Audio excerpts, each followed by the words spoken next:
here we are, ready for part 2. It came out of the temper pretty well. It's still straight and on the edge. There are still some marks down here that we'll have to sand out. That was from the file when I did the bevels, but first thing we're going to do is just get this hand sanded, and we'll move on from there with the rest of the handle.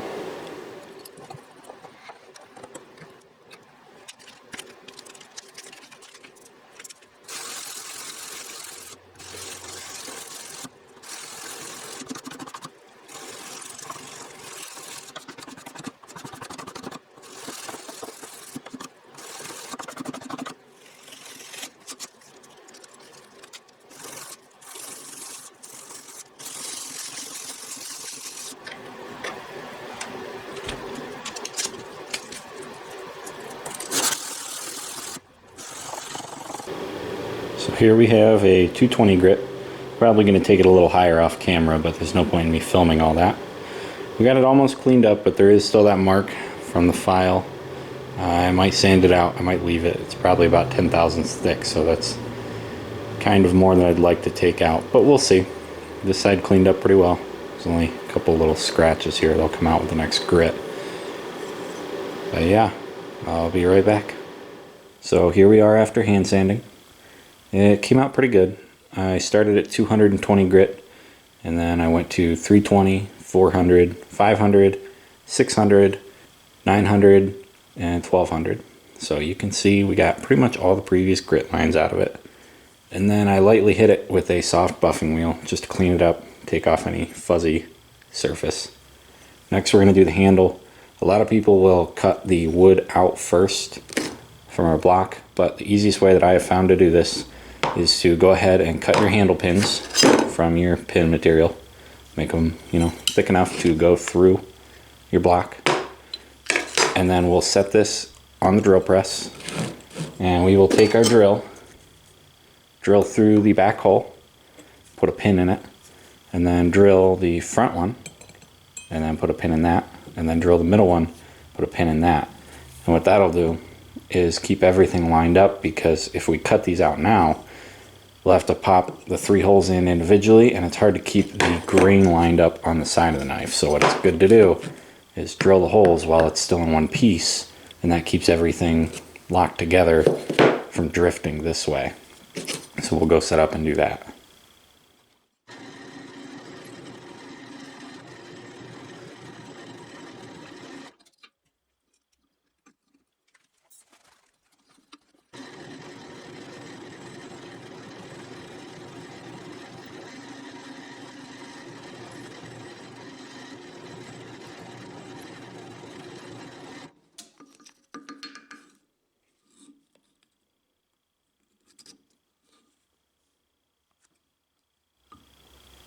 So here we are. We've got the pins fit, and you can see it slides on very nicely. There we go. Not a lot of friction. That means your holes are lined up good. That's what you're looking for. You might have to take your pins and sand them down a little bit. I usually sand them about 2/1000 of an inch smaller than the hole, so that I can still pull them in and out. So that's our block, and then we'll split it in half. But before we do that, we'll go ahead and trace out what we want.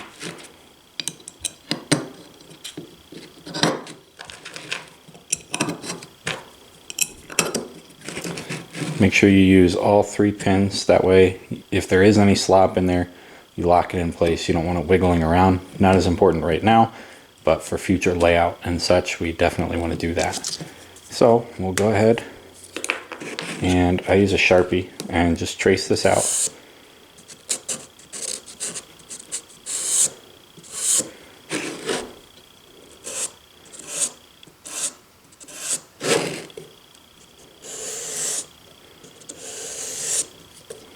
That'll tell us what to cut away, and then we need to pick where our bolster is going to go, whatever you want to call that. Technically it is not a bolster, it is just one piece of material, but the area where it will drop down right about in here. So for that you want to use something fine like a pencil. So what I do is kind of eyeball where I think I want it.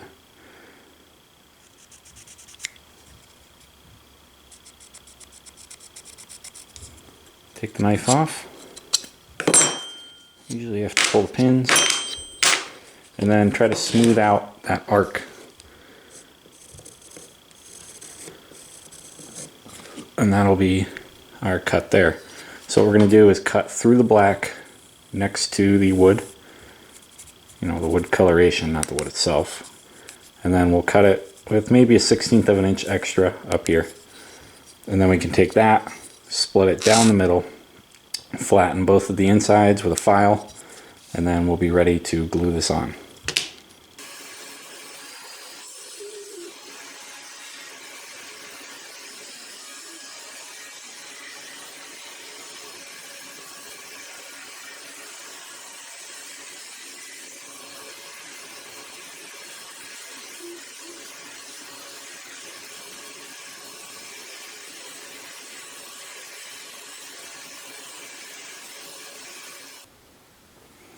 Now before we split this in half, we want to clean up this area, because once the handle's glued on, it's basically impossible to get to this.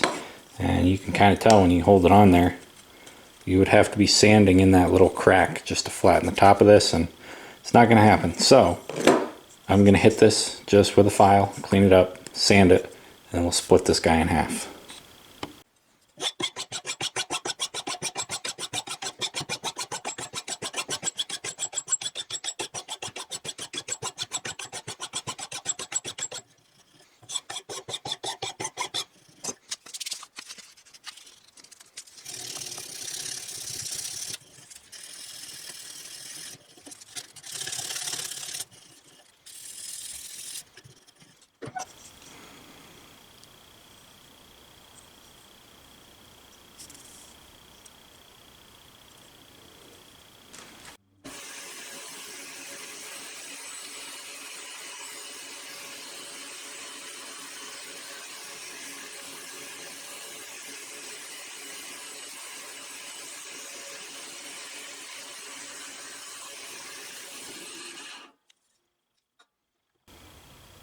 So here we are.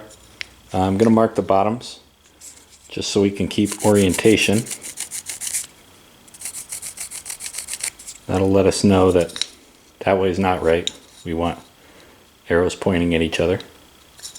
And I'm just going to file the insides flat because they're all rough cut, and that's not going to stick up too well and won't look very clean.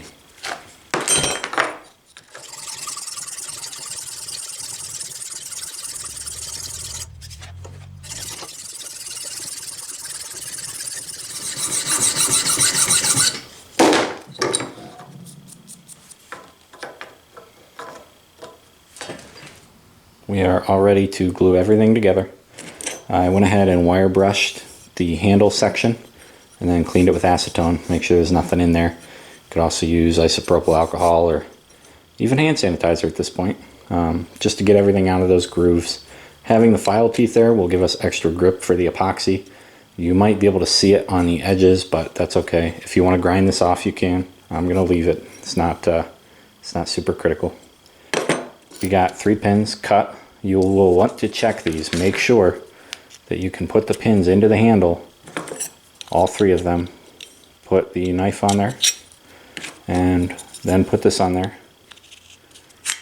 And you'll want to make sure that it all looks good. You like how it looks and it fits together easily, because the last thing you want to do is mix up your epoxy and then it doesn't fit. So dry fit everything with all the pins. We also have flattened our handle scales. I cheated. I ran over to the disc sander. If you have a flat sander, I mean anything to get them flat, you can hand file it. That's absolutely fine. I just run to the disc sander. I know it's within 1/1000th of an inch flatness on the disc, so this gets us nice and close. I'm going to use this Rogue epoxy. It comes from Combat Abrasives. I really like this stuff so far. You could also use, I have some JB Clear Weld. This works almost as well, but this stuff tends to set up a little harder. This stuff sets up almost a little plasticky. It'll work just fine, but a little bit harder. I like this. You could also use wood glue if you don't have this. This is 5-minute. I would recommend 12 or 24 hour if you don't normally use a lot of epoxy, but if you're familiar with working with it, go for it. Like I said, you could also use Tite Bond wood glue in a pinch. It is not my recommendation, but it does work. I have done it once or twice, just on side projects. Also, you're going to want at least 2 clamps. I'm going to put them right here and here. If you wanted, you could add a small one on each end. You just don't want to crush the wood. And then I just use a small piece of sandpaper on the back of it to mix the epoxy, because it's trash anyways, so we don't really need it.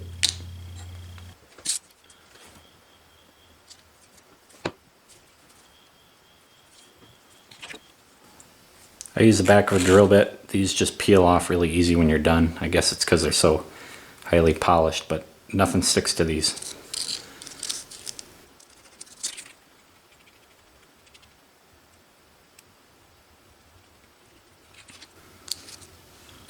I usually put it on the scales first. Just rub it in. Use some pressure to help push it down into the grain. Especially if you sanded it, your grain is going to be much more closed off than if you filed it.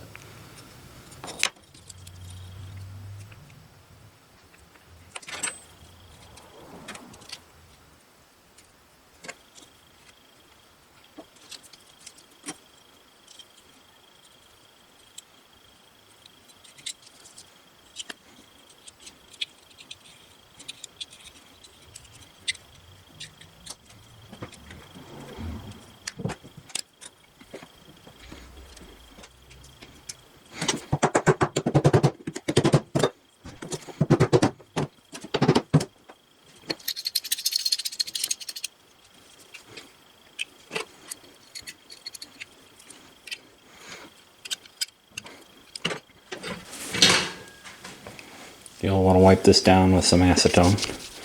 Get everything off the blade.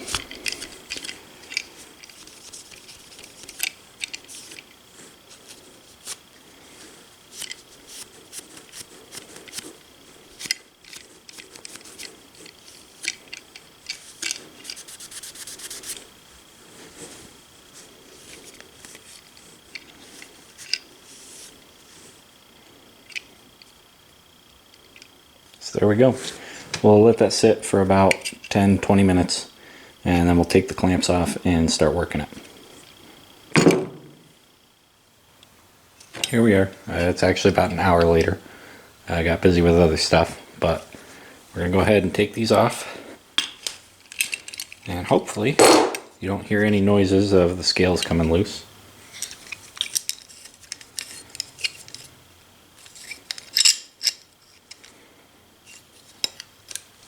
And we're more than fine. Sometimes they'll pop loose if something went wrong, but no issue there. I'm going to go ahead and cut all these pins as flush as I can, and then I'll get out some wood rasps and files, and we will hand shape this. I could normally do this on a belt grinder, but I'd rather do it the way that you guys are going to be able to do it. If you have a belt sander, you can grind the pins down, you can grind the back flat, grind the end, all of that. We're going to pretend like we don't have one, hand file it all in, and then sand it up.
So we've roughed it in with a file.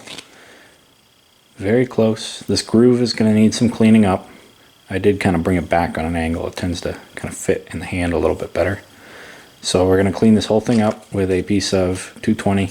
I think this is silicon carbide sandpaper. I'm not sure, but I really like this stuff. And then I'm going to wrap this around the file to get into this groove. The only thing you want to be careful of is wood is way softer than metal, so it's very easy to over sand the wood near the tang and have kind of a lip against the metal. So just go slow, take your time, only do what you need to, and then just pay attention.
So here we are. It is hand sanded.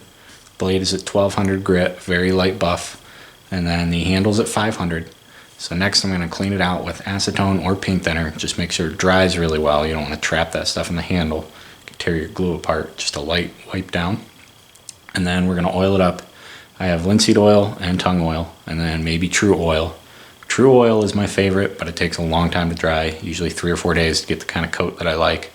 So I think we're going to go with tung oil. It is basically the same thing, except tung oil is more of an oil, and true oil is tung oil that hardens, is the best way to put it. So I'm going to wipe this down good, get it cleaned off, oil it up, and then lightly buff it with just a fabric loose wheel, very low speed. We don't want any compound, because if we have buffing compound, it'll get trapped in all the grain, and it'll make it look really dirty.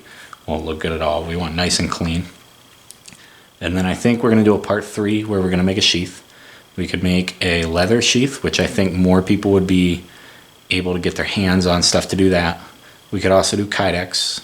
Kydex is actually my personal favorite. It's tougher, it's easier to store, you don't have to worry about, like, leather can hold water inside of it, and that can make your blade rust when you're storing it. The Kydex won't do that, but we'll see. We'll probably end up making both.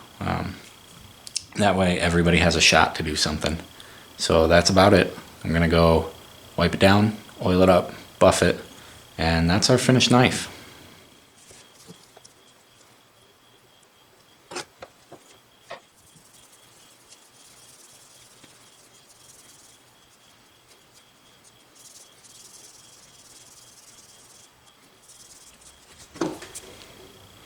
So that's just some tongue oil. I'm just going to let that sit for 10 or 15 minutes, let it really soak in there. Probably throw on a couple coats. I really want to get it down into the grain. And then I'll wipe off any excess and just kind of let it dry overnight. Tongue oil doesn't really dry, but what it will do is soak in better and give you better just overall protection and penetration of the wood. So yeah, this is already soaked up. It's dry completely. So I'm going to add another heavy couple coats. The only thing to watch with both tongue oil and linseed oil is please take your rags and throw them somewhere where they can't, do any damage if they catch on fire, or take them outside and light them on fire, because what happens with tongue oil is it's a polymerizing oil, and the same thing with linseed oil. So these don't really dry. What happens is it's kind of like some plastics where the molecules start to chain up, and it's exothermic. Now on a knife handle, it's very thin, you don't have to worry about it. But if you have a rag, cotton fabric that's naturally insulating, that heat can build up, and the flash point on this stuff is really low. I think it's around 500 degrees. So it only has to hit about 500 degrees and this stuff will catch. I've never had it happen, but I have definitely noticed them get warm before. So if you use tongue oil, please just take the rags, put them somewhere where if they do catch on fire, it's not a big deal. Or I just throw them in the wood stove if it's cold out here, or whatever you got to do. Just please don't leave them in a pile or throw them in a trash can. So here it is. We are all done. The blade went to a 1200 grit and then just a very light buff. The handle we took to 500 grit and then soaked it in oil about 15 minutes. I just kept putting on more and more until it stopped sucking it up. Wiped the extra off and then just buffed it with a loose leaf wheel with no compound. If you use any compound on here, it'll get into the grain. It'll look kind of funny. You'll get streaks and dots. So try to avoid buffing compound. If you don't have a buffing wheel, you can just use some cotton t-shirt or a paper towel or whatever. Just rub it on there, lots of friction. The idea is you're just smoothing out anything that the sandpaper either didn't get or raised up. So you're just smoothing it out. And I let this sit for a couple hours just so the oil could polymerize and harden up a bit. But that's all there is to it. I think we're going to do a part 3. I'll show you guys how to make a leather sheath. We may make a Kydex sheath as well, but I think what I'll do is either link you guys to another video on doing Kydex because it's so simple and quick, or we might just skip it entirely. But you guys comment what you want to see. I will definitely do leather, and then we can either skip the Kydex or I'll link you to somebody else. But that's all there is to it for this. This is very easy. You guys can do this at home. All that you really need to do this is a bench, or not a bench grinder, an angle grinder, some files, and a drill. I also used what you do not need. I used a drill press and a bandsaw. For the bandsaw, you can just use a coping saw or whatever kind of saw you have to cut this. Table saw, it doesn't matter.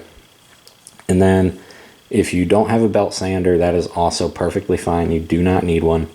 I just used it because it's much quicker. It tends to be a little cleaner from the start, but the idea with this is any irregularity you get from grinding the bevels with the angle grinder, you can very easily clean up with the files and then the sandpaper. So you really wouldn't notice much of a difference in the finished project. So this is something very easy for you guys, especially while we're all stuck at home right now. This is something you can do on your own. You could do it as a hobby. Once you get them looking clean, these are also something you could easily sell. The market is a little touchy right now, but actually small items like this, small quality stuff, is selling very well. The big orders aren't as much, but the small good stuff sells well. This kind of knife, depending on you, depending on the quality, depending on your market and audience, you could get anywhere from 1 to 300, I would bet. The one thing I do need to do is put my mark on here. When they are branded, they actually tend to make a little bit more for you, just so that they're recognizable, people can trace it. But yeah, that's about it. Thanks for watching. If you guys make one of these, I will link my social medias in the thingy below. And then I will also put my email down there. So if you make one, send it to me. I want to see it. And then maybe when I do the sheath video or sometime after that, I'll post the ones that you guys make. And I'll give you guys a shout if you send me your, Instagram names or whatever. But that's it. Thanks for sticking around.